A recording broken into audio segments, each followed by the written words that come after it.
Magandang umaga mga boy. Ito nga pala ang trabahong bumungad sa amin.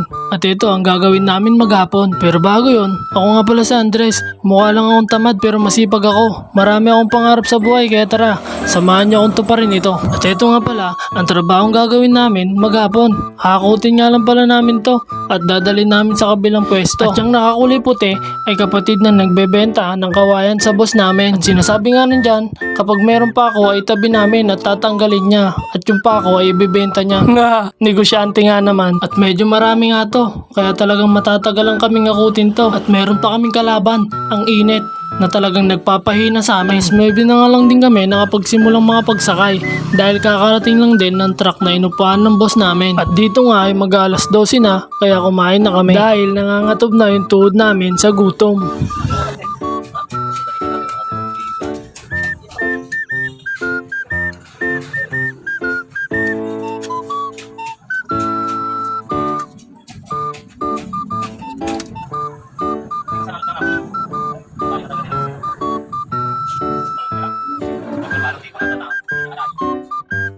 At pagtapos nga namin kumain at makapagpahinga ay sinimulan na rin namin magakot. At dito nga ay lalong mas tumindi yung init dahil tanghaling tapat na. At napapasabi na nga lang yung isang kasama ko na sana ay nag-day off na lang siya. Nga, mahina ba? At dito nga ay malapit na namin mapuno ng kawayan yung truck na inupahan ng boss namin. At itong kawayan na to ay dadalhin namin sa kabilang pwesto ng boss namin sa Cavite. At nabili nga lang pala niya to ng secret. At pagtapos nga namin tumay sa lansan at may tali ay agad-agad na rin kaming umalis. At nang may baba na namin to doon at nang makabalik din kami kaagad dahil marami pang natitira. At sa mga nagtatanong nga kung saan nabili ng boss namin tong kawayan ay dito nga lang pala to sa Barangay Saranay, tapat ng Barangay Hall.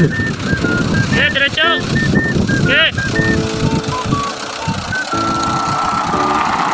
At pagdating nga namin dito ay agad na rin namin itong binaba dahil marami pa kami babalikan. Hindi naman kami katulad mo na pagtapos mong gamitin at pagsawaan ay agad mo na lang itong iniwan at pinabayaan. At dito nga pala muna namin to ilalagay hanggang sa mahakot namin ito lahat. At bukas ay isi-separate na namin to. Iiwalay namin yung pangit sa magaganda dahil magkaiba daw to ng presyo sabi ng boss namin. Pero hindi naman lahat ay pwede. Pero karamihan ay magaganda pa. Kaya hindi na ako nagtataka kung ilang araw lang ay maubos na to dahil magaganda at tuwid. Dito nga ay nagmerienda na muna kami dahil medyo nagugutom na rin kami. Ensaymada! Ensaymada!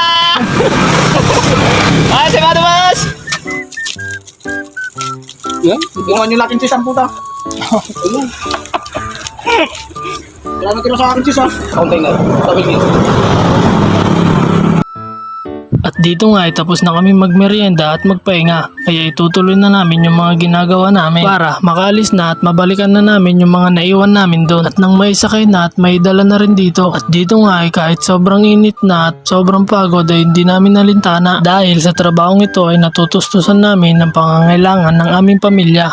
At kahit sobrang pagod na ay sinasayaw na lang ng aking kasama para kahit papano ay hindi namin maramdaman ang pagod. Dito nga ay muntikan pa akong matamaan ng kawayan sa ulo. Kaya talagang pag minsan ay kailangan mo rin magdoble ingat. Dito nga ay tapos na namin maibaba lahat ng mga kawayan at tapos na rin namin maipasok lahat ng mga paninda. Dahil yung isang kasama namin na nagbabanday dito ay sasama na rin namin para mabilis kaming matapos at anong oras na rin. At dito nga ay na-traffic pa kami dahil uwian na ng mga estudyante.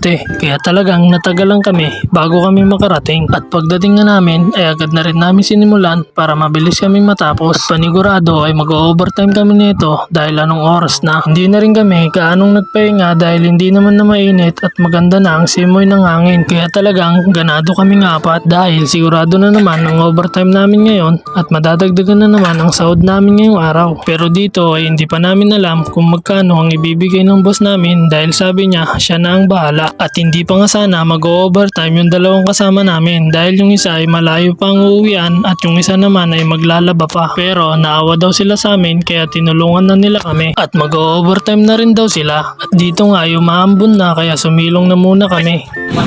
Nabutan pa nga ng ulan. baka matagal pang tumigil tong ulan kaya napagdesisyonan namin na kumain muna kami at hindi ko na nga nabidyohan ang pagkarga namin sa mga kawayan dahil umuulan. Kasi pagtapos namin kumain ay kinarga na rin namin yung mga natitira pang kawayan at kahit umuulan ay kinarga na namin to. Dahil pag inintay pa namin na tumigil yung ulan ay mas lalo pa kaming gagabihin. Pero pagdating namin dito sa pwesto ng boss namin ay tumigil na yung ulan, umaambon-ambon na lang. At pagtapos nga namin may baba lahat ng kawayan ay pumunta na rin kami sa bahay ng boss namin para makuha na namin ang overtime namin. At pagtapos nga namin makuha ay agad na rin kaming umuwi. Kaya paano hanggang dito na lang. Salamat sa panonood mga kaibigan kong batak.